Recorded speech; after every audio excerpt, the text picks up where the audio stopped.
자, 세 번째. 자, 대학 중 학업 이외에 대학 시절의 중요한 활동과 결과를 기술하고 그 경험이 지원 전공을 공부하는 데 어떤 의미를 갖는지 기술하라. 자, 첫 번째. 무엇보다 두 갈씩 서술이 중요한 문항이에요. 첫 번째 문장에 그 중요한 활동이 뭐였는지 한 번에 던지세요. 나는 예를 들어서 내가 패션 디자인학과였어요. 그러면 난 패션 학회를 통해서 예를 들어서 무슨 브랜드와 협력을 해서 뭘 해봤었다. 그걸 첫 문장에 던지세요. 여러분들이 무슨 생물학과예요? 무슨 콜로키움에 뭘 도전해서 나가가지고 무슨 성과를 얻었었다. 결과물을 먼저 빡 던지고 시작하세요. 그게 첫 번째로 가장 중요하고, 단 두 번째, 여러분들이 지원하는 전공과 직간접적으로는 연관된 거여야 돼요. 단 내 생각엔 관련이 없는 것 같은데 라고 생각하는 경우가 열의 9인데 그 간접적인 관련성은 아마 있을 거예요. 그러니까 여러분들이 무슨 활동을 생각을 해도 당장은 관련성이 없어 보여도 분명히 관련성이 있게 만들 수 있어요. 결국 논리를 어떻게 연결하냐의 문제이기 때문에 대부분 할 수 있으니까 너무 걱정하지 말고 일단 활동이 뭔지부터 생각을 해보실 필요가 있고, 그 결과를 단정형으로 난 이거 했다, 이런 결과를 얻었다 라고 명확하게 제시하는 게 이건 중요합니다. 볼까요? 자, 저는 영어 토론 활동을 굉장히 오래 했어요. 저는 고등학교 1학년 때부터 영어 토론을 해가지고 지금 제 나이까지 해서 총 10년 정도를 영어 토론을 했는데, 이 당시에는 제가 한 영어 토론 5, 6년 정도 한 시점이었어요. 많은 것을 배울 수 있었던 인턴십만큼이나 제게 중요했던 영어 토론 활동은 언어 능력을 확장함과 동시에 서로 다른 의견을 조율해내는 역량을 확립하는 기회가 되었습니다 라고 영어 토론 활동을 내가 했다고 던지고 결과를 쭉 쓰기 시작해요. 처음에는 대회에서 예선 탈락을 반복했지만 1년 만에 뭐 어디 대회에서 뭘 준우승했고 어디 심사위원으로 초청돼서 뭘 하고 뭐해서 심판장을 역임하고 있고 어쩌고 저쩌고 결과를 쫙 나열하는 게 이 항목의 첫 절반이에요. 그 다음, 이게 이제 여기서부터 핵심인데, 지원 전공을 공부하는데 어떤 의미를 갖냐에 대한 연관성을 주는 게 굉장히 중요해요. 첫 번째, 지원 전공과 활동의 관련성을 첫 번째로, 그 두 번째 절반의 첫 번째로 제시하세요. 직접적인 관련 있는 활동들은 대부분 없어요. 예를 들어 여러분들이 사회학과야. 근데 경영학과에 할 거예요. 여러분들이 스타트업을 해본 건 아니잖아요, 어차피. 여러분들 인턴십을 했다 해도 인턴십이 경영학과랑 딱 직접적인 관련성이 있진 않아요. 어차피 인턴십이 뭐 해봤자 무슨 활동을 한다고. 여러분이 무슨 CEO 스태프로 들어간 것도 아니고 어차피 직접적인 관련성이 있는 활동들은 거의 없어요. 그러니까 남들은 더 직접적인 관련성이 있을 것 같은데 라고 걱정하지도 말고, 여러분들도 그 관련성, 내가 했던 거에 관련성이 뭐냐를 생각하는데 조금 더 포커스를 맞추시면 될 것 같아요. 자, 여기서 말하는 이제 여기서 말하는 의미, 지원전공 공부하는 데 갖는 의미란 무엇이냐면, 해당 학교에 해당 과를 지원하는 동기에 미친 영향이 뭐냐. 그러니까 첫 번째. 두 번째, 합격 후에 내가 합격한다면 그 이후에 내 공부에 미칠 영향이 뭐냐.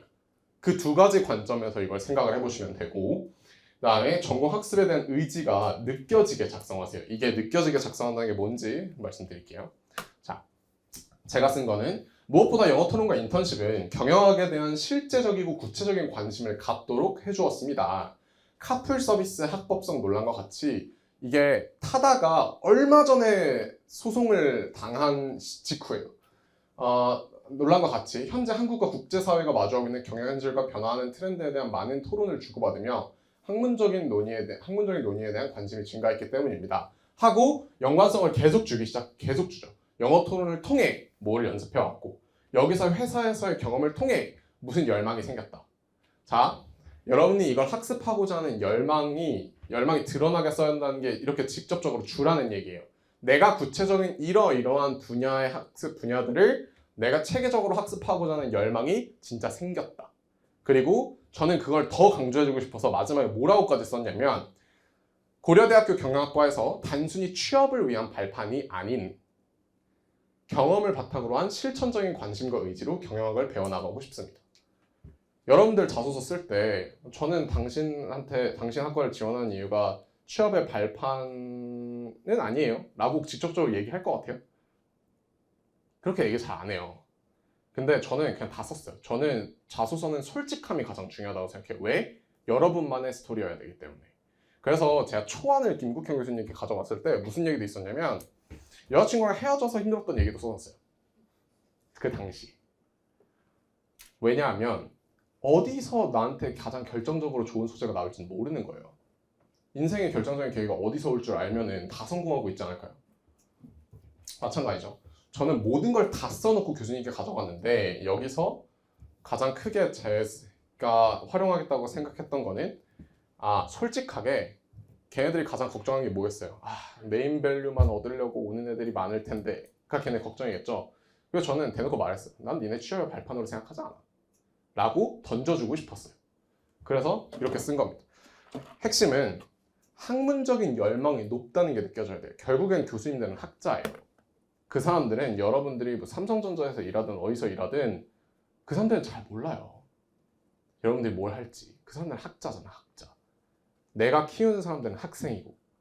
그러면 얘를 학생으로서 내가 받아주고 싶어야 하기 때문에 여러분이 학문적인 열망이 강하다는 걸 보여줘야 돼요. 그걸 보여주기 위해서 저는 노력을 많이 했던 겁니다. 네 번째.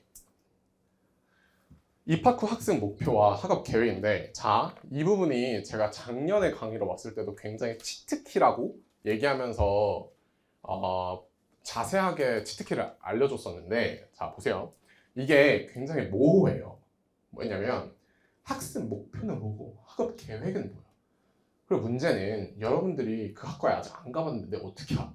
뭘 배우는지 뭘 할지 내가 어떻게 알아? 솔직히 저는 이거 되게 싫어하는 항목이거든요. 그래서 저 나름대로 고민이 진짜 많았어요. 처음에는 저도 뭐부터 시작했을 것 같아요.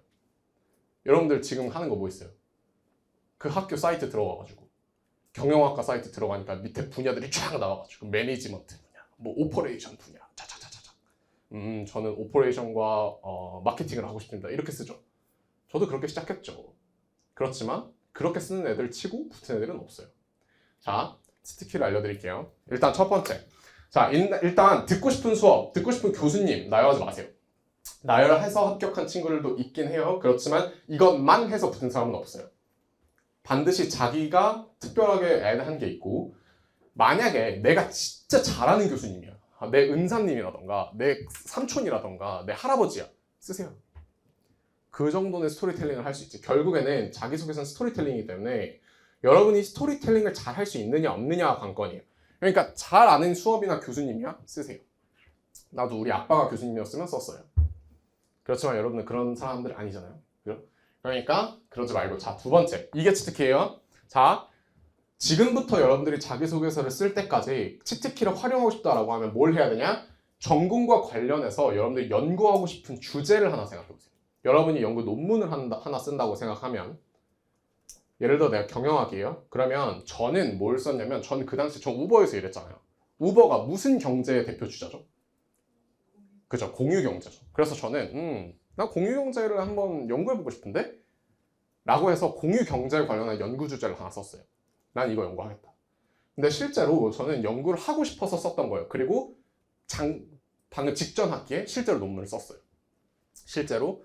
왜냐면 제가 우버에 있을 때 느낀 게 뭐냐면 이놈의 플랫폼 회사들은 돈을 벌 수 있는 구조가 아니에요. 공유경제는 여러분들 같이 배달해주는 사람들과 자기 시간 남을 때 그리고 시켜먹는 사람들 있잖아요. 문제는 시켜먹는 사람들은 항상 배달비 낮춰달라고 하고 우리처럼 배달해주는 사람들은 항상 높여달라고 해요. 그럼 플랫폼들이 수수료를 앵간히 받아서는 돈이 남질 않아요. 근데 얘네들이 많이 높일 수가 없어. 왜? 높이면 음식점 사장님들이 뭐라 하고 우리 다른 데 우리 쿠팡이츠 갈 거야? 우리 요기요 갈 거야? 협박하고 이 사람들은 쿠폰 더 안 뿌리면 나도 요기요에서 시켜 먹을 거야? 하고 배달해주는 사람들도 요기요가 500원 더 준대? 그럼 나도 요기요가 이러잖아요. 그럼 뭐야? 무조건 밑으로 가는 치킨 게임을 하는 거예요. 그래서 제가 그 당시 일할 때 주문건을 수천 건 이상씩 매일 나오는데 문제는 한 건 그 중에 우리한테 돈이 100원이라도 떨어지는 건이 한 10% 미만밖에 안 됐어요. 그래서 제가 항상 연구하고 싶었던 주제는 과연 공유경제가 지속가능한 비즈니스 모델인가에 대한 연구를 하고 싶었어요. 아니면 그게 지금 공유경제잖아요.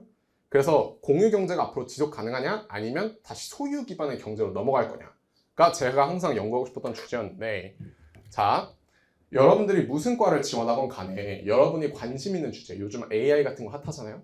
AI, 클라우드, 뭐 자율주행, 로보틱스 다 좋아요. 뭐든지 좋으니까 관련해서 연구하고 싶은 주제가 하나 있는지 살펴보고 그 주제를 그 학교에서 어떤 수업과 어떤 교수님이나 어떤 학회 같은 걸 이용해서 꼭 연구해보고 싶다고 쓰세요. 이게 치트키예요. 이보다 좋은 학업 계획을 전 본 적이 없어요. 왜? 여러분이 연구 주제가 있다, 이미 머릿속에 있다는 것 자체가 그 분야에 대해서 얼마나 많은 고민을 해본 결과겠어요. 물론 지금 여기서 치트키를 줬으니까 고민을 많이 안 해봤을 수도 있겠지만 교수 입장에서는 와, 들어오기 전부터 이런 연구를 하고 싶어 한다고? 와, 그 연구 내가 도와주고 싶은데 저널에 한번 내볼까? 이런 생각을 하는 거예요. 그러기 위한 치트키입니다. 자, 내가 잘 모른다, 연구에 대해서 연구의 이응도 모른다 하면 구글 스콜라라고 다 아시죠? 어쨌든 대학생이잖아요, 저희. 그러니까 구글 스콜라 같은 데 가서 관심 있는 키워드 검색해보세요. 무슨 연구들이 최근에 되고 있나. 생각보다 여러분들이 머릿속에 있는 연구들은 잘 안 되어 있어요. 왜냐면 연구를 정말 연구적인 타당성을 다 갖추고 하는 게 어려워서 우리 생각했던 연구 주제들은 굉장히 다 브로드하기 때문에 그런 주제가 정확하게 되어 있지 않아요. 여러분들이 제시하는 연구 주제가 학문적인 타당성과 연구 절차를 다 갖춰가지고 그 자체로서 연구할 수 있는 주제이지 않아도 돼요. 너무 좀 추상적이고 좀 이 그대로는 연구가 안 돼 라고 교수님이 판단하는 주제여도 상관없어요. 왜냐하면 다른 애들 다 학교 사이트에 보니까 이런 수업이 있더라고요, 이거 듣고 싶어요 라고 쓰고 있는 마당에 여러분들은 저는 이런 연구를 꼭 해보고 싶다고 언제부터 생각했습니다 라고 써있으면 여러분 같으면 누굴 뽑겠어요? 전자예요, 후자예요? 무조건 후자를 뽑겠죠. 그래서 치트키라는 겁니다. 세 번째, 오늘 다른 선배들이랑 저랑 다 포함해서 학회나 동아리 같은 걸 많이 알려드릴 거예요. 근데 이거를 충분히 내가 전공학습을 하는 데 있어서 활용하겠다고 한두 문장이라도 쓰세요. 굉장히 중요합니다. 그 학교에 대한 관심을 보여주고 있다는 점에서 중요해요. 그리고 여러분들 주변에 연세대나 고려대 학생들이 있잖아요. 짜증나는 건 알겠어요. 아이씨, 저 새끼는 나보다 성적이 높지도 않았으면서 왜 쟤는 고려대고 왜 나는 뭐 어디야, 외대야, 뭐 저 같으면 깔보는 게 아니라 제가 외대니까 알겠지만 그래도 물어보세요.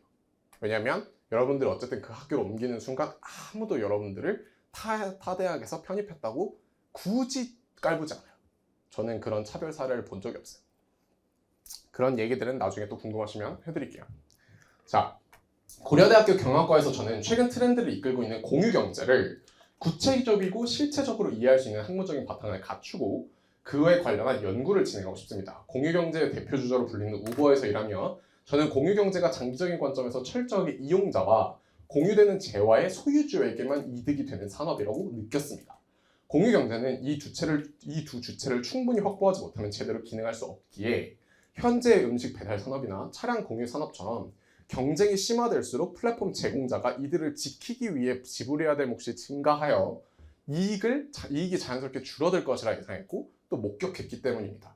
왜 내가 이 주제를 생각하게 됐는지에 대한 배경 설명을 하는 거예요. 이해되셨죠? 그 반대로 이용자와 공유되는 재화의 소유주가 향유할 수 있는 공유경제 부가가치는 매우 컸습니다. 소유를 기반으로 한 경제보다 더 싼 가격의 재화를 원할 때만 사용할 수 있고 재화를 소유한 사람은 재화를 공유하며 수익을 창출해낼 수 있기 때문입니다. 이러한 제 생각을 바탕으로 저는 공유경제를 구성하는 각 이해관계자의 입장에서 그 실익을 따져보고 공유경제의 지속가능성을 따져보는 연구를 진행하고자 합니다. 자, 여기까지가 12줄 정도 돼요. 여러분들이 연구 주제를 생각하는 건 치트키지만 아무 주제나 선택하면 되는 게 아니라 여러분들이 이 주제를 왜 선택했고 그걸 어떻게 연구를 진행할 수 있을까에 대한 아주 간략한 스텝이라도 여러분들이 생각해낼 수 있는 주제를 선택해서 쓰세요. 이게 학습 목표가 아니라 학업 계획이에요. 제가 여러분들한테 드리는 조언 중에 하나는 학습 목표와 학업 계획을 쓰라고 항목에는 돼 있지만 학업 계획부터 쓰고 학습 목표를 나중에 던지세요. 전 그게 훨씬 나은 것 같아요. 학습 목표를 처음부터 주는 건 좀 어려워요. 그게 제가 학업 계획으로서 드릴 수 있는 말씀이에요. 그래서 제가 학습 목표는 이거 어떻게 연관지었냐, 이러한 연구를 위한 학습에 더해 저는 미래 비즈니스 리더가 되기 위한 실천적인 지식을 습득하는 데 집중할 것입니다. 자, 이 얘기가 먼저 나왔다고 생각하면 얘가 뭐를 여기서 이루고 싶은지에 대한 계획을 모르는 상태로 그냥 목표만 나열하는 게 돼요.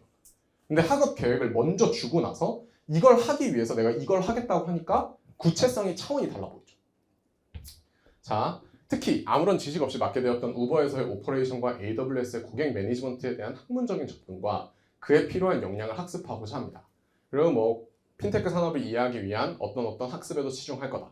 그리고 자, 마지막에 전 딱 한 문장 썼어요. 아울러 고려대학교 경영학과 MCC에 가입하여 기업 프로젝트와 산업협력 프로그램 등을 참여하며 미래 경영인으로서의 역량을 쌓아나가고자 합니다. 저기 그 이승호 선배님이 이 MCC 출신이세요. 근데 본인이 지금 딱 보면 알겠지만 MCC는 이런 걸 하는 곳이 아니에요. 굉장히 팩트가 틀렸어. 그렇지만 교수님들도 잘 몰라요. 이게 객관적으로 맞고 틀리고가 중요한 게 아니라 상대적인 정보 비대칭이 중요한 거예요.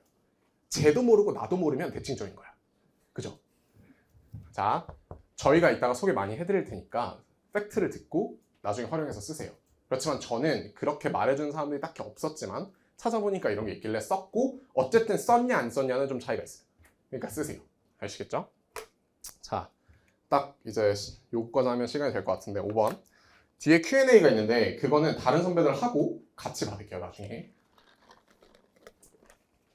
5번 이전 항목에서 표현하지 못한 타인과 구별되는 장점인데 제가 제일 싫어하는 항목이에요. 이게 어떤 느낌을 주냐면, 야, 내가 내 머릿속에 너네를 뽑기 위해서 물어보고 싶은 건 일단 다 물어본 것 같은데 좀 아쉽다. 야, 네 장기자랑 하나 해봐라. 이런 느낌이에요. 5번이 전 너무 싫어요. 연세대학교 4번이 이래요. 기타 사항 4글자 해놓고 쓰래요. 뭐 어쩌라고? 뭐 쓰라고? 그게 이 5번 항목인데, 자, 어떻게 하는 게 좋다. 정답은 아니에요. 왜냐면 저만 합격한 건 아니니까. 그렇지만 제 생각은 이렇다를 말씀드릴게요. 첫 번째, 일단 묻는 말에 대답하는 게 중요해요. 이전에 표현하지 못한 강점이 뭐냐라고 물었기 때문에 내 강점이 뭔지를 처음에 주는 건 되게 중요해요.